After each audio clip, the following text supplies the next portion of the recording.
सही होगा तो इसमें कुछ चीजें समझ में आई जो आईएमसी के लिए मैं मजबूर हो गया। जाना चाहते हैं? जाना चाहते हैं? नंबर 1, आईएमसी जो है स्वदेशी कंपनी है। कहाँ की जी? स्वदेशी। आज से 10 साल पहले और आज भी कुछ लोग स्वदेशी कंपनी के बारे में जब बताओ, कहीं नहीं भैया हम तो विदेशी कंपनी करते हैं, करना भी चाहिए, क्योंकि अंग्रेज हमारे यहाँ 200 साल राज किए थे, तो कुछ जनरेशन तो उनका होगा कि नहीं होगा। हेलो हेलो, ये रह जाता है 200 सालों तक राज करने वाला। फ्रेंड, तो पहली बात समझ में आई कि आईएमसी स्वदेशी है और हमें स्वदेश से प्यार है। दूसरी बात समझ में आई आईएमसी के बारे में कि पूरी तरह से आयुर्वेदिक है। क्या है जी? क्या है आईएमसी? आयुर्वेदिक है। अब आयुर्वेद के बारे में बता दूं, आज वही बीमार है जो आयुर्वेद से दूर है। आयुर्वेद से घृणा होने वाला व्यक्ति एक आम का टुकड़ा, हेलो, एक आम का टुकड़ा अगर काट करके कहीं छोड़ दिया जाए तो क्या होगा? 10 दिन में वो सड़ जाएगा, कीड़े लग जाएगा। लेकिन उसी टुकड़े को, दूसरे टुकड़े को एक जार में रख दीजिए, आयुर्वेद की में रख दीजिए, 10 साल तक खराब नहीं होगा, जिसे हम चार कहते हैं। तो आयुर्वेद को अपने आप को आयुर्वेद यानी ये आईएमसी। आज दांत के डॉक्टर के पास कौन जा रहा है? किसके दांत हिल रहे हैं? किसके दांत किसके हिल रहे हैं? जो आयुर्वेद का इस्तेमाल नहीं कर रहा। तो आईएमसी पूरी तरह से आयुर्वेद है। और ये मुझे पता चल गया था 2014 में कि भारत सरकार आयुर्वेद को बढ़ाने के लिए आयुष मंत्रालय का गठन कर चुकी है। नंबर 3, आईएमसी के पास खुद की मैन्युफैक्चरिंग है। क्या है जी? खुद की मैन्युफैक्चरिंग है, यानी कंपनी अपने प्रोडक्टों को अपने बनाती है और लैब में चेक करने के बाद, एक्सपेरिमेंट अपने ऊपर करने के बाद, जितने भी प्रोडक्ट है आईएमसी के, अगर सबसे पहले अगर इस्तेमाल करना होता है तो कंपनी के एमडी साहब को प्रोडक्ट को यूज करते हैं और फाउंडर साहब खुद यूज करते हैं। धरती पे बनने वाला जितने भी प्रोडक्ट होता है उसका प्रयोग चूहे और बंदरों पे किया जाता है, लेकिन आईएमसी के प्रोडक्ट इंसानों के ऊपर है।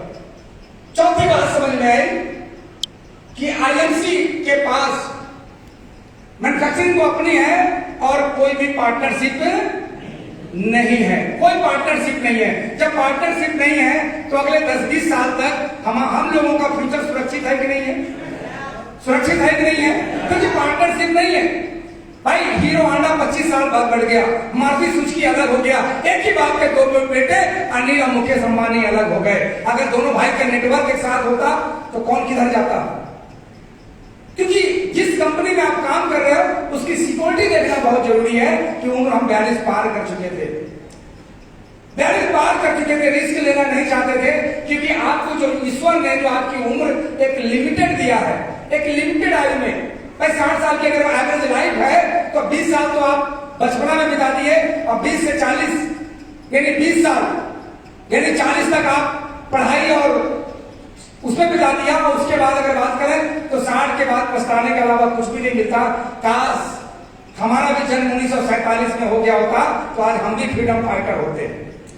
फ्रेंड, यानी कोई पार्टनरशिप नहीं है, कोई रिस्क नहीं है। मैं अपने लिए बता रहा हूं, आप में से कई ऐसे लोग हैं जो आइस पाइस खेल सकते हैं अभी भी। कोई आया? क्योंकि खराब दीवार पे कोई भी टॉयलेट जाके कर देता। हेलो हेलो हेलो, यानी कोई भी आगे समझा दिया। और 5वीं बात समझ में आई कि आईएमसी के पास आईएमसी के अलावा कोई भी काम नहीं है। तो सोचिए कि जिस कंपनी के पास कोई काम और नहीं है तो सारा फोकस कहाँ होगा? आईएमसी पर, आईएमसी पे। जैसे यहाँ फ्यूचर सुरक्षित है कि नहीं है? यस। ये बात मैंने 10 साल पहले अपने लिए प्लान किया और उसके बाद मैंने उसी दिन से काम करना स्टार्ट किया। जब काम करना स्टार्ट किया तो शुरुआत में जैसे दिक्कतें आपको आई, अपने लोग अपने साथ में नहीं आए, अपने लोग अपने साथ में नहीं आए, जिसे मैं अक्सर कहता हूं, ये मेरा ही कोटेशन है कि सफलता के 3 दुश्मन। पहले मैंने अपने दोस्तों को बताया, दोस्तों ने मना किया, परिवार के लोगों ने बताया, उन्होंने मना किया, और रिश्तेदारों ने पहले से कह दिया कि तुलसी तो हमारे छत पे ही लगा होता, उन्होंने भी मना किया। तो मैं समझ गया सफलता के 3 दुश्मन। जब बड़ा कामयाबी यानी बड़ा अचीवमेंट लेंगे तो 3 लोग आपकी कभी मदद नहीं करेंगे, लेकिन आप में से कुछ लोग हैं जो मदद कर रहे हैं या आपको वो कर रहा है, तो साक्षात वो ईश्वर है। मैं स्टेज से उनको सलाम करता हूं। तो फ्रेंड, ये 3 लोग और मैंने इसके अलावा भी मैंने काम करना स्टार्ट किया, क्योंकि भारत ही ऐसा देश है कि डायरेक्ट सेलिंग बिजनेस के लिए सबसे सुरक्षित, सबसे सही समय पे और सही बिजनेस आप कर सकते हैं। फ्रेंड, मैंने काम करना स्टार्ट किया, 15 दिन काम किए, 28,729 बिजनेस वैल्यूम आया। और पहली जो रॉयल्टी आई, अब रॉयल्टी आप में से कई नए लोग ऐसे होंगे कि रॉयल्टी के बारे में नहीं जानते होंगे, कई जानते भी होंगे तो पूरा क्लियर नहीं होगा। रॉयल्टी एक अलग इनकम होती है और सैलरी एक अलग इनकम होती है, कमाई एक अलग होती है। हैंडपंप एक अलग होती है कि जब तक चलाओगे पानी निकलेगा, चलाना बंद तो पानी बंद। लेकिन रॉयल्टी बोरिंग अलग होती है, जैसे ही बटन दबाया तो तब तक पानी आएगा जब तक बटन को आप बंद नहीं करोगे। हेलो हेलो, तुमसे कहते हैं रॉयल्टी इनकम। रॉयल्टी दुनिया में 3 नसीबदार लोगों को मिलती है। 3 राइटर, गाना गा दिया मोहम्मद रफी जी दुनिया में, सॉरी राइटर यानी प्रेमचंद मुंशी जी दुनिया में नहीं है, उनके द्वारा लिखी गई किताब करोड़ों किताबें बिकती है। अगर एक किताब से 1 रुपए की रॉयल्टी जाती है तो सालाना 2 करोड़ किताबें बिकती हैं, तो उनके परिवार को 2 करोड़ रुपए की इनकम रॉयल्टी जा रही है। दूसरी रॉयल्टी मिलती है सिंगर को। मोहम्मद रफी जी दुनिया में नहीं है, लता मंगेशकर दुनिया में नहीं है, उनके गाए गीत जब तक धरती पे सुने जाएंगे उनके परिवार को रॉयल्टी मिलती रहेगी। तीसरी रॉयल्टी मिलती है वैज्ञानिक को। वैज्ञानिक किसी चीज का आविष्कार करते हैं, जब तक उसका वजूद होता है धरती पे तब तक उनके परिवार को रॉयल्टी मिलती रहेगी। चौथी रॉयल्टी की संभावना मुझे आईएमसी में नजर आया। मुझे बताया गया कि जब तक आपके द्वारा बताए गए लोग आईएमसी का प्रोडक्ट का इस्तेमाल इस धरती नहीं इस ब्रह्मांड में करते रहेंगे, आने वाली 7 पीढ़ियों को आपको रॉयल्टी मिलती रहेगी। मेरी जगह अगर उस दिन आप होते 2014 में आप होते और मेरी जगह आप कंप्यूटर में बैठ के इसको पढ़ रहे होते तो यस कहते कि नो कहते। यस। मैं प्रेरित हो गया और दूसरे महीने में मेरी जो रॉयल्टी आई वो आई 7,000 रुपए। कितनी आई? 7,000 की। तीसरे महीने में रॉयल्टी आई 9,000 की। एक क्रम रुका नहीं, फिर 9,000, फिर 11,000, फिर 18,000, फिर 22,000, फिर 32,000, फिर 42,000, 68,000, 78,000, 79,000, 93,000, 98,000, 1,61,000, 1,76,000, 3,35,000, 3.5 लाख, 4 लाख, 5 लाख। समय हमारे पास बहुत कम था। अभी आपने देखा यहाँ पे एक लेवल था क्राउन प्रेसिडेंट का लेवल था और मुझे उस समय का लक्ष्य दिखाई पड़ा था कि क्राउन प्रेसिडेंट से नीचे कोई समझौता नहीं। ये तब तक जैसे दशरथ माली ने जब तक पहाड़ नहीं काट लिया तब तक उसने छेनी हथौड़े को नहीं रखा। डीएन सिंह जब तक क्राउन प्रेसिडेंट का जब तक लक्ष्य को पार नहीं कर लेंगे तब तक रुकने वाला नहीं है। और मैंने लगातार काम किया क्राउन प्रेसिडेंट बनने के लिए।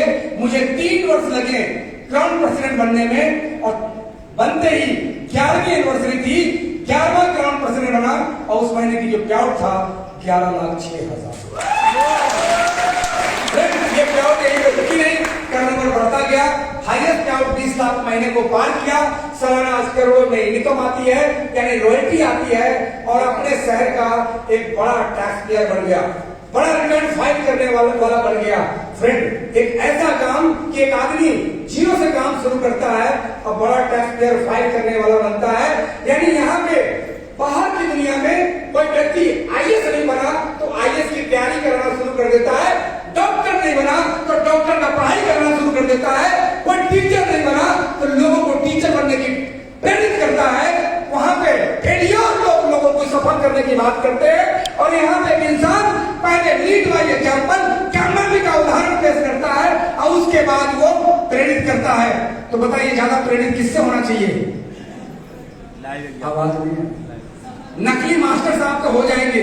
नकली मास्टर साहब जो आईएएस नहीं बने लेकिन आज कोचिंग खोल रखे हैं, किस बात का? आईएएस पढ़ा रहे हैं, आईएएस की तैयारी कर रहे हैं। जरा सोचिए, किसी का ड्रीम होता है बचपन से पढ़ाई के दौरान किसी का ड्रीम होता है कि उस कोचिंग कराए? साहब होता है किसी का ड्रीम? नहीं होता। क्या कभी कोई सोचता है स्टूडेंट लाइफ में कि हम पढ़ लिख करके ट्यूशन पढ़ाएंगे? मजबूरी में आत्महत्या न करना पड़े इसलिए आदमी इस काम को चुनता है। Hello hello hello. लेकिन यहाँ पे एक आदमी यहाँ स्टेज पे आता है और आपको प्रेरित करता है। क्यों? पहले वो कामयाब होता है, फिर आपको कामयाब करने की बात करता है। फिर मैं क्राउन प्रेसिडेंट बना, फाइनेंशियल स्थिति अच्छी हो गई, मान सम्मान बढ़ गया।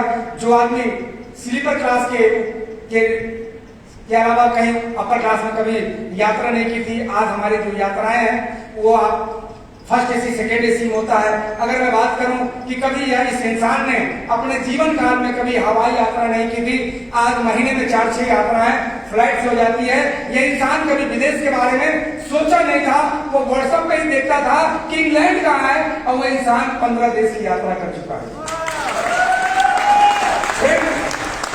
कई फायदे आपको मैं बताऊं, कई फायदे मैं आपको बताऊं कि आईएमसी करने से सबसे बड़ा फायदा जो मुझे मिला है, एक अच्छा पति कहलाने लगा। हेलो हेलो, एक अच्छा पति बनने का मौका मिलता है, एक अच्छा पिता बनने का मौका मिलता है, एक अच्छा मामा बन गए, एक अच्छा जीजा बन गए, एक अच्छा साला बन गए, एक अच्छा भाई बन गए, एक अच्छा भतीजा बन गए। हेलो हेलो, फिर एक ऐसा काम जहां पे आपके सारे रिश्ते वाले लोग प्राउड करते हैं।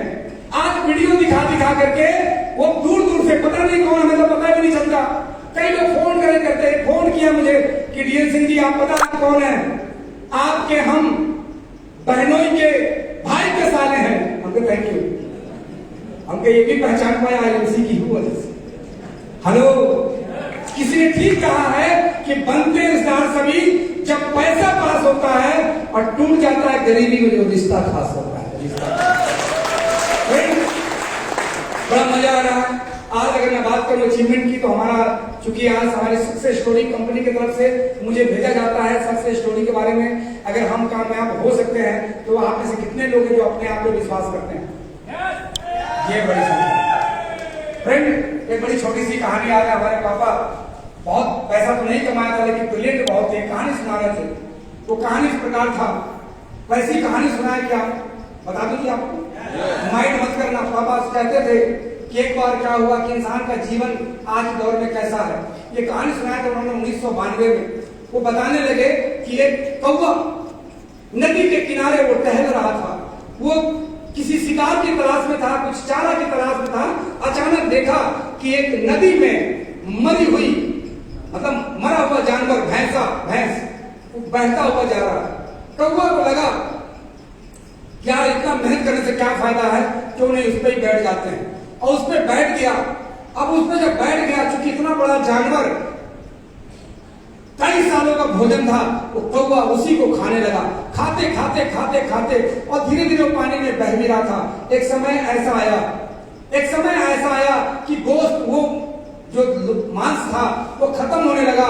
लेकिन जब उसका समझ में आया तो वो समुद्र में जा चुका था, क्योंकि नदियां वो धीरे धीरे बह करके वो सागर में पहुंच जाती है। वो 60 पार कर चुका था। हेलो, वो 60 की उम्र में पार कर चुका था, यानी अपने आप को उस मांस पर ही बैठ करके, उस पर बैठ करके उससे लगा कि ये सिक्योरिटी है, ये सुरक्षित है, यहाँ पे सैलरी मिलती है, और वो सैलरी ही ले रहा था वहां पे। हेलो हेलो, आप समझाने को बताना चाह रहा हूं फ्रेंड, जब होश आया कि ये मैंने क्या किया, तब तक उसकी शरीर की पूरी ताकत जा चुकी थी, पूरा ऊर्जा गंवा चुका था, पछताने के अलावा कुछ भी नहीं था। और वो समुद्र में जाके फंस चुका था।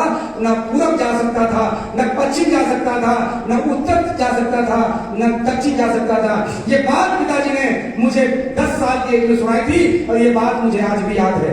उन्होंने मुझे प्रेरित किया कि बेटा जिंदगी में कुछ भी करना, याद रहे काम ऐसा करना जिसमें अपना तो ग्रोथ हो और समाज का भी ग्रोथ हो। हेलो हेलो, आज ये प्लेटफॉर्म, आज ये आईएमसी बिजनेस ये मौका देता है। मैं थैंक बोलता हूं स्टेज के माध्यम से आदरणीय डॉक्टर अशोक भाटिया जी को, आदरणीय सत्यम भाटिया जी के पास तालियां होनी चाहिए उनके लिए। आज ये दो महान आत्माओं के द्वारा इतना खूबसूरत सिस्टम का डिजाइन। अरे कानपुर में भी होंगे बहुत पैसे वाले लोग, कानपुर में भी होंगे बहुत पैसे वाले लोग, लेकिन उनके देने के लिए रोजगार नहीं है। आज हो सकता है उनसे ज्यादा औकात वाले भी लोग होंगे, लेकिन उनके पास देने के लिए रोजगार नहीं है। व्यक्तिगत विकास करते हैं वो, और सैलरी के नाम पे आपको पेट भरने के लिए कुछ पैसे मिल जाते हैं फ्रेंड, लेकिन आईएमसी बिजनेस का ये दो महान आत्मा के द्वारा आज पूरे भारत के अंदर मैं अपनी बात करूं, मैं क्राउन प्रेसिडेंट बना तो ये मत समझिए कि मैं अकेला क्राउन प्रेसिडेंट बना। मैं एक बार कानपुर आया था, मेरी उस समय 32,000 की इनकम थी, 32,000 की इनकम थी, गोल्ड स्टार लेवल पे था, और एक बहुत ईगोइस्ट आदमी से हमारी मुलाकात हुई। एक ऐसे ईगोइस्ट आदमी से मुलाकात हुई, जब मैं उनसे मिला तो वो बताने लगे कि भाई मैं एलआईसी में एजेंट हूं, मैं खुल के बात करता हूं, एलआईसी में एजेंट हूं। मैंने कहा भाई आप एजेंट हैं, अच्छी बात है, क्या थोड़ा पैसा और आ जाएगा तो क्या दिक्कत है? अरे जिसके घर में जा रहे हैं प्लान करने के लिए, उसको अगर कुछ और नहीं बता देंगे तो क्या कहीं नहीं सर ये हम लोगों के लिए नहीं है। मैंने कहा आप बैठिए, हम आपको समझाते हैं। पिछले 14 सालों से आप उस सेक्टर में काम कर रहे हैं, लेकिन मुझे लग रहा है स्थिति बदली है। कहीं सर आप कितना कमाते हैं? हेलो, मैंने कहा मेरी ज्यादा नहीं, मुझे 6 महीना हुआ है, मेरी जो इनकम है अभी रॉयल्टी जो आ रही है वो लगभग 30 से 32,000 रुपए की। उन्होंने अपनी आंखों से देखा और फिर मैंने उनको समझाना चालू कर दिया। बहुत सारी बातें हुई, मैं शॉर्ट में बताऊंगा कि बहुत सारी बातें मैंने समझाना जब चालू किया तो अंत में आईएमसी में वो शामिल हो गए। आईएमसी में शामिल हो गए, उन्होंने अपने पुराने काम को बंद कर दिया और आईएमसी में काम करने लगे। आज मैं बताऊं उनके ग्रुप के अंदर आज 30-30, 32-32, 40-40 हजार, 50-50 हजार, 1-1 लाख रुपए महीना कमाने वाले कई लोग हैं, और वो